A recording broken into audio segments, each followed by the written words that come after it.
Great. Well, in the interest of time, I'd like to get us started. So let's kick it off. Hi, everyone. Thanks for taking the time to join us today. The main focus of our talk is going to be about new advances in seasonal water supply forecasting, with an emphasis on machine learning and relevant applications. So we're going to take 25 minutes to really dive into it, and then we'll save some time at the end for Q&A. So please feel free to use the Q&A box throughout the presentation, and we'll go through the questions at the end of the talk. And as a reminder, we are recording this presentation, and the recording will be available after today's session. All right, so our main presenter today is Laura Reed, who is the head of product strategy for HydroForecast, which is one of our two products here at Upstream Tech. Laura has over 10 years of experience in conducting hydrology-related scientific research focused on water management, climate change analysis, and water resource systems modeling. And before we jump too deep into the content, I'd like to give a little bit of an overview about us and why we're speaking on this subject today. Next slide. HydroForecast is a theory-guided machine learning model, and our team is made up of software engineers, machine learning specialists, and hydrology experts, and it's our mission to make weather and water data actionable by delivering hydraulic modeling that is accurate, agile, and decision-oriented.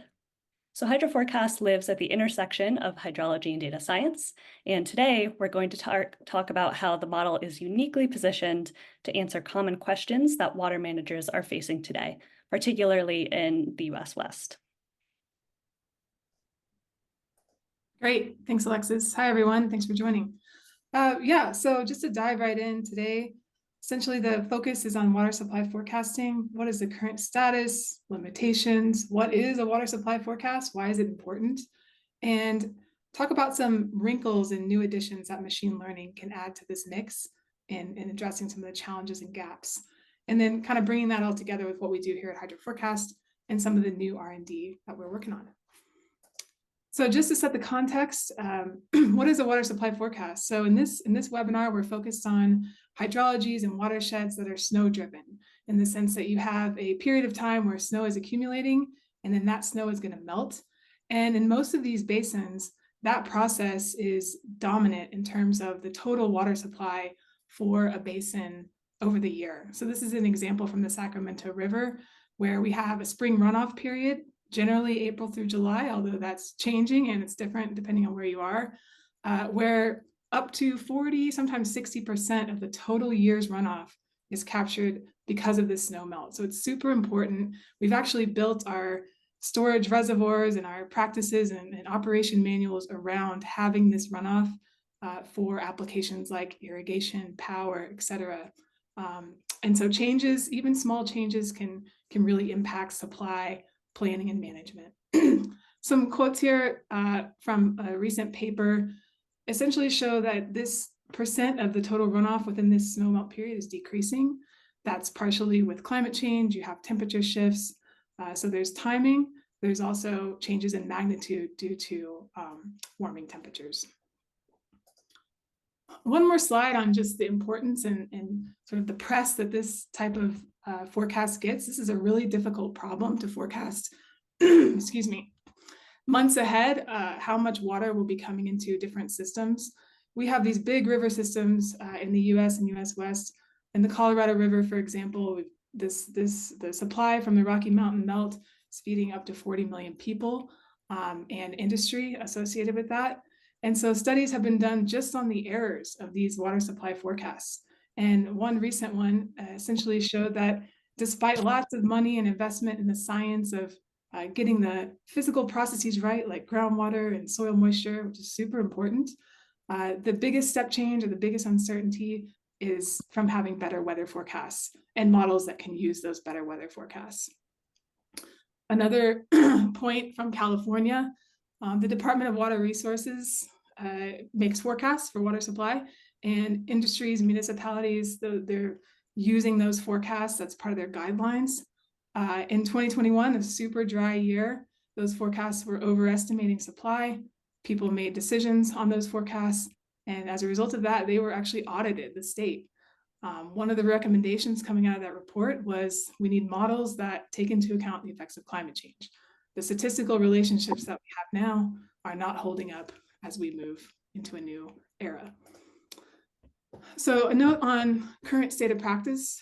How do folks make and use water supply forecasts today? The river forecast centers really drive this. They make official forecasts as well as the NRCS, official water supply forecasts. And the river forecast centers use an ESP, or ensemble streamflow prediction method. They use a typical physical conceptual model, which I won't go into all the details of, and they run historical weather traces through that model, conditioned on today, and then make that projection. And so this is an example here from the Snake River showing kind of the distribution as we move through a year.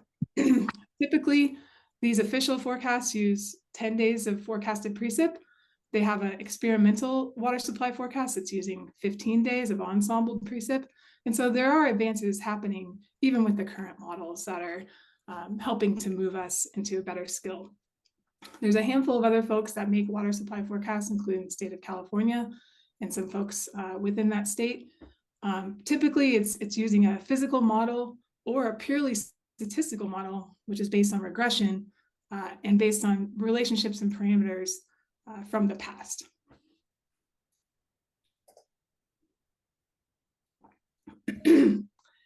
So following up on that, what are some challenges of operational river forecasting? This is a really nice paper that came out 10 years ago. I'd like to say we could cross off a lot of these since then, but I don't know that these problems have all been solved. What I like about this, this kind of framing is that we don't operate these forecasts in a vacuum. So data, models, these are something that's a real challenge, as well as how people use them, how accessible they are.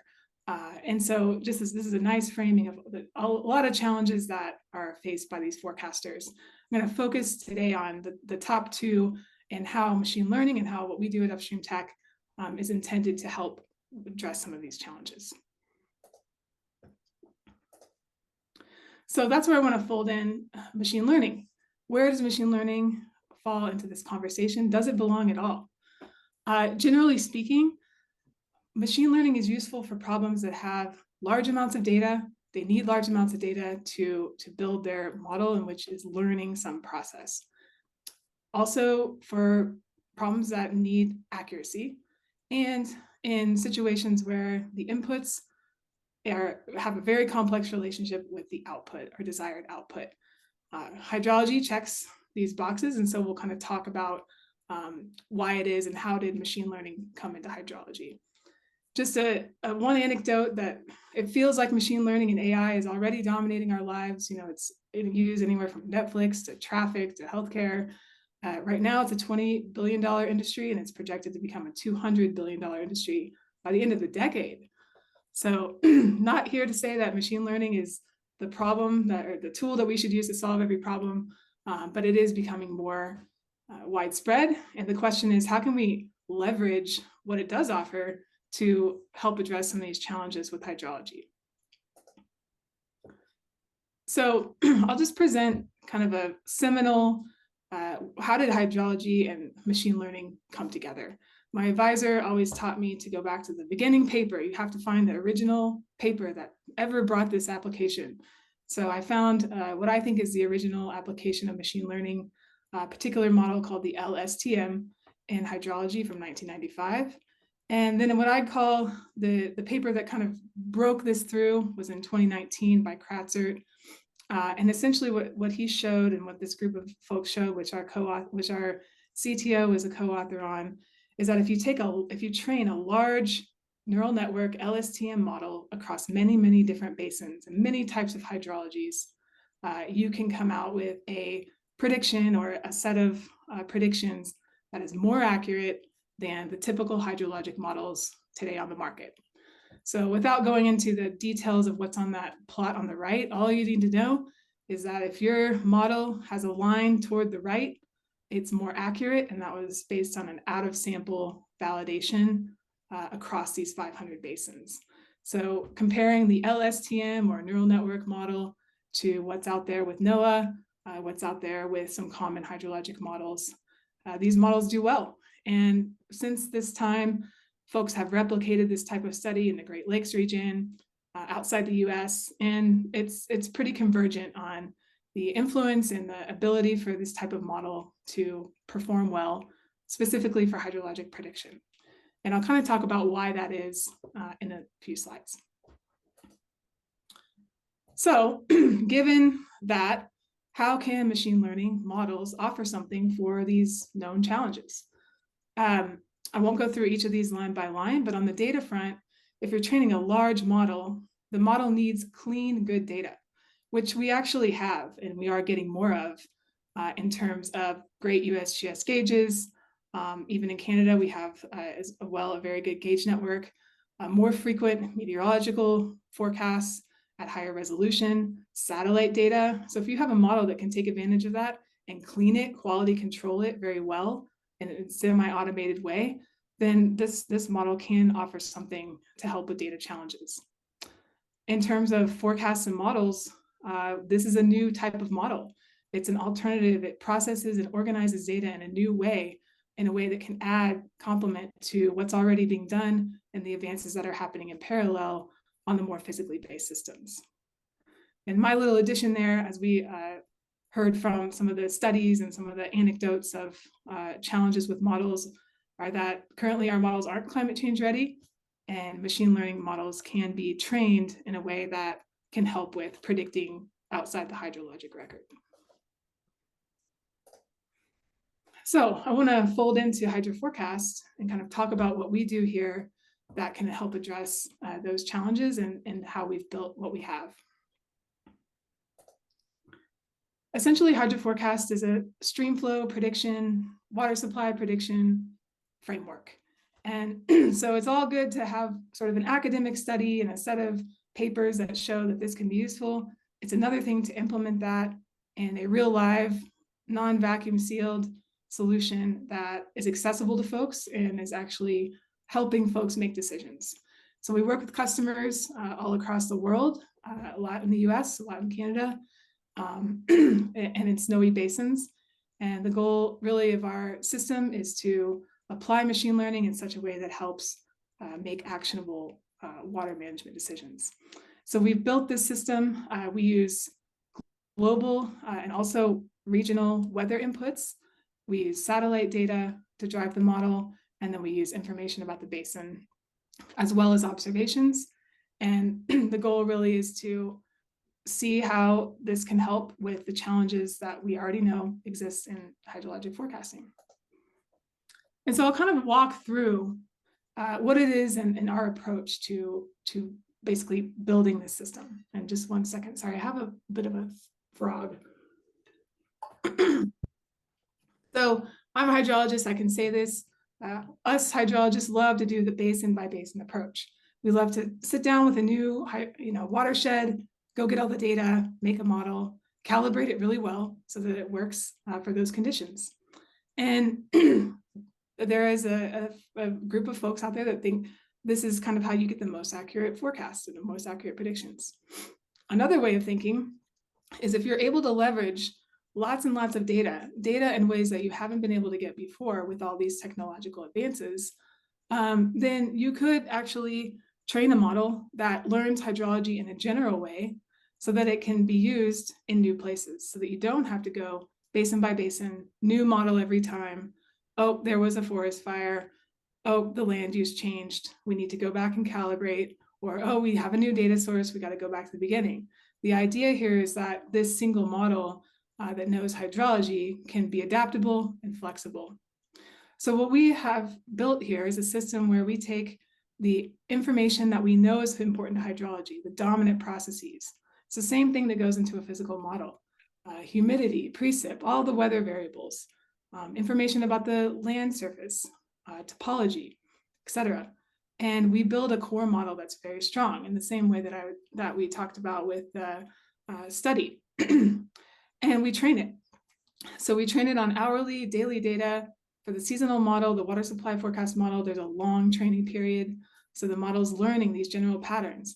And it's actually seeing things that it's never seen before by way of similarity. So once we have our big trained model, we ask it to then go to a new basin. So what I'm showing here is, okay, we've got our core model. Now let's go to Folsom Reservoir in California, and I'd like to make predictions. So it's never seen that information before, but in our second step after training the core model, we say, okay, we're going to give you a little bit more help here. We're going to give you the local observations, upstream gauges that you can use to assimilate.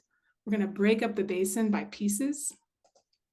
So what we do is, zooming in on that watershed, we have our neural network or machine learning model, and it's making predictions on each one of those sub-basin units. So it's a distributed version.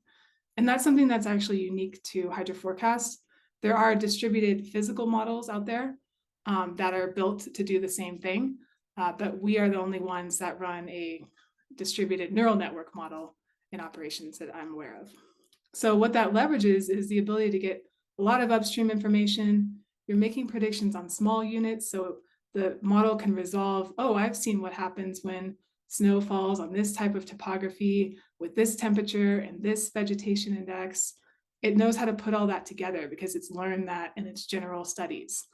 And so then it's able to make a prediction, and we actually use the same model to route those predictions downstream to get a really accurate peak flow. And that can be important. As snow's melting, you have fluctuations in temperature. You're kind of on that verge of having the nighttime temperatures be above freezing, and that's really going to affect the timing. So the more you're able to get those density of what's happening at each altitude, each elevation, you're going to predict that peak better. So here in Folsom Reservoir, we have this model. It's making sub-basin predictions. It's routing them downstream, and we get the full prediction of the inflow into Folsom at the bottom. So seasonally, how well does this work? I'll kind of show an example of last year's forecast and then going back to our validation period where we trained and validated the Folsom Lake model. And the reason I'm choosing Folsom is it's a demonstration basin that we have running internally in our system. So seasonally, this is what our forecast looks like. This is from our dashboard.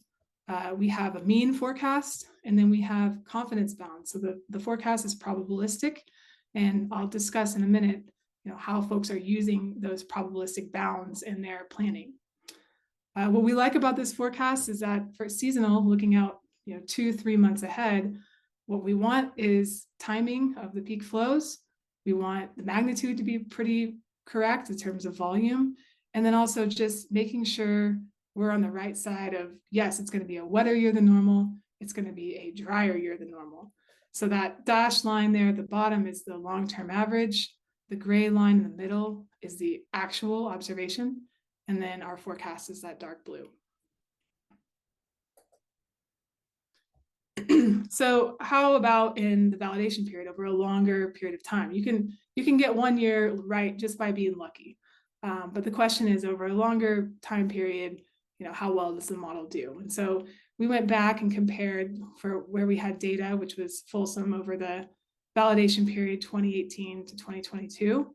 How do we do against the California DWR's forecast and against the River Forecast Center's forecast? And both of these plots are showing error. So you want to be lower in error. The left one is the mean absolute percent error, and the one on the right is root mean squared error, which is in absolute terms.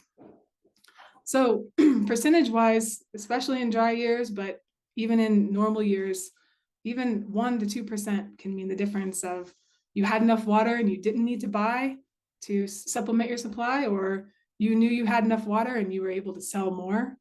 These small percent differences can make an impact on the seasonal scale. And our customers are using that for not only supply, but for power prediction and power bidding. And just one further anecdote on how folks do use our seasonal forecast. So I mentioned before, we have our distribution, and folks are using our mean to be, okay, this is the best prediction of what could happen over the next few months.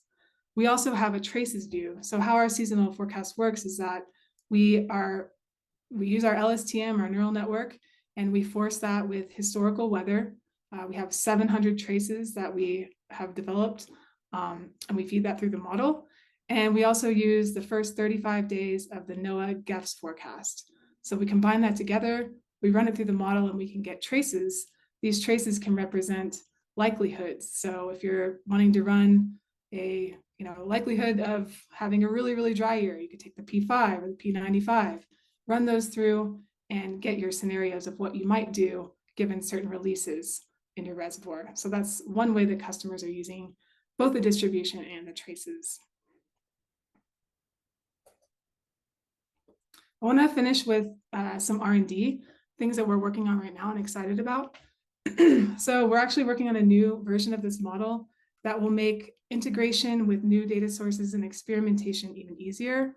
Some of the data that we're excited to integrate coming from ASO, so that's the Airborne Snow Observatory.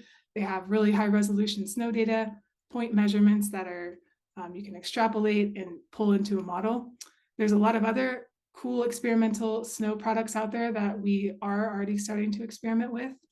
The NOAA Physical Sciences Lab is putting out some really cool machine learning type weather forecasts out at the climate scale. So we're in collaboration and talking with them about pulling those in, as well as a long list of other data sources.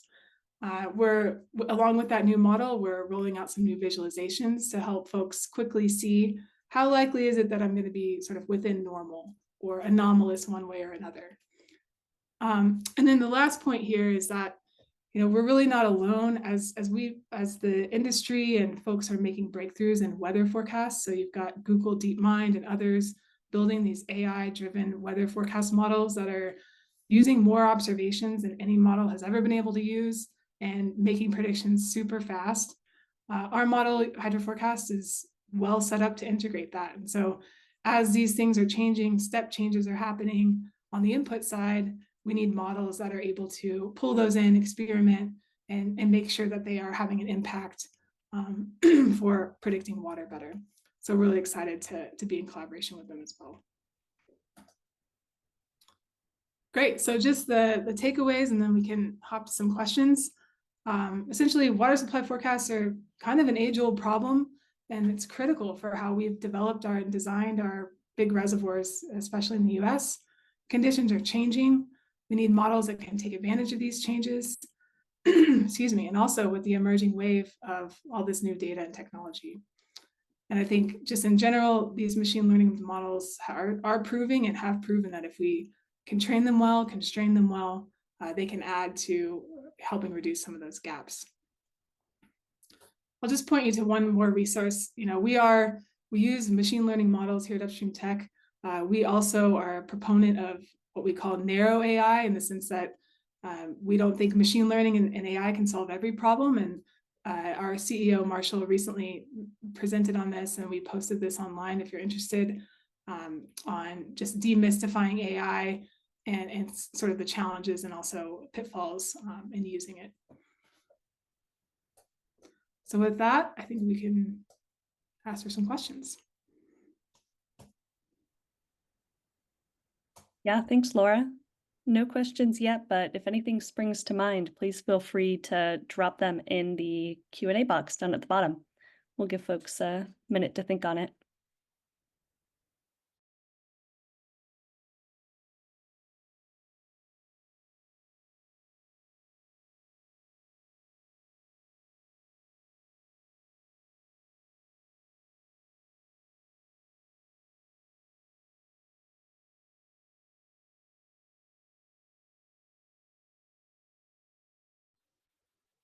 All right, Laura, we have one question. Do you primarily work with West Coast systems? Oh, yes, good question. No, we work in all types of hydrologies all across the world. We have operational forecasts in 14 countries. So we've got snow-driven basins, rain-driven basins, flat, steep, and because of the way that we train the model, our model is able to pick up on different conditions that may occur.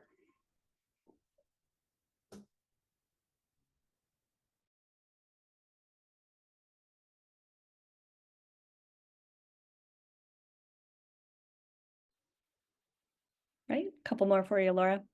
How do your models combine gridded and 1D time series data? Yeah, great question. So essentially, we take over the basin of interest, so these little sub-basin units that are within a bigger watershed. We aggregate the information, the inputs, to a time series, and then we feed that into our neural network. And so it's taking that gridded data, finding the spatial aggregated average, and then feeding that as a 1D time series. Great. And from an operational aspect, how can the AI models integrate state modification based on current observations or data assimilation? Oh yeah, great question.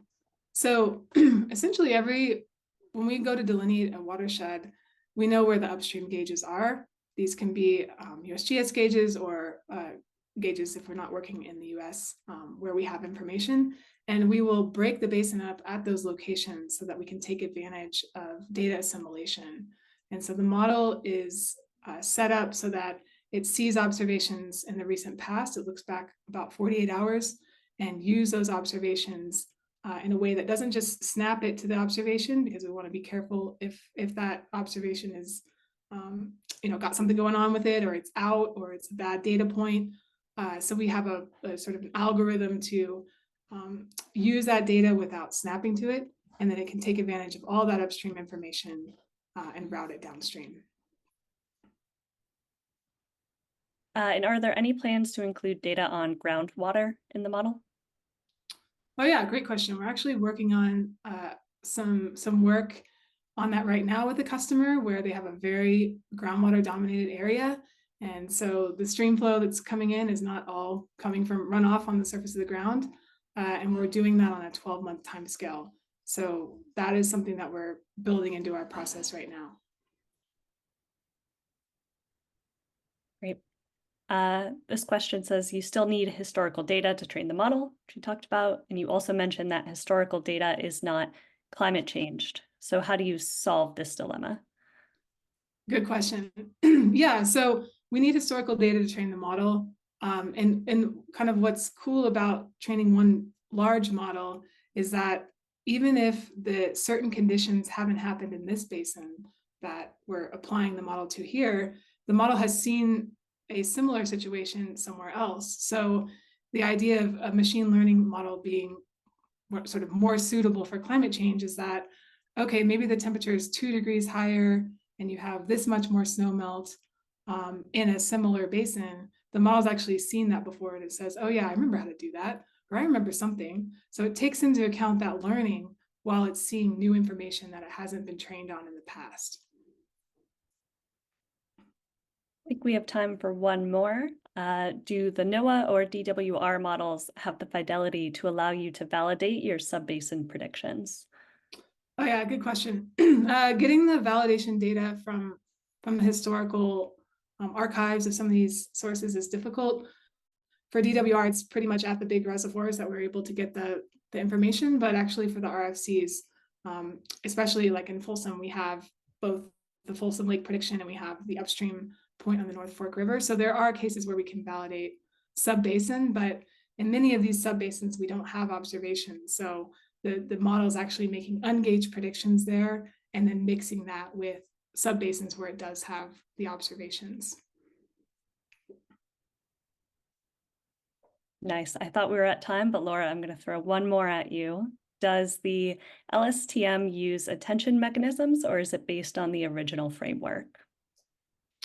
I will say off the cuff, the original network, but follow me up with that if you want to talk more in detail about the LSTM. And that's a great point. Happy to answer any other questions that come up based on this content. If you reach out to us via email, Laura included her email at the end, and you'll also be receiving this recording via email. So please feel free to ask additional questions via email.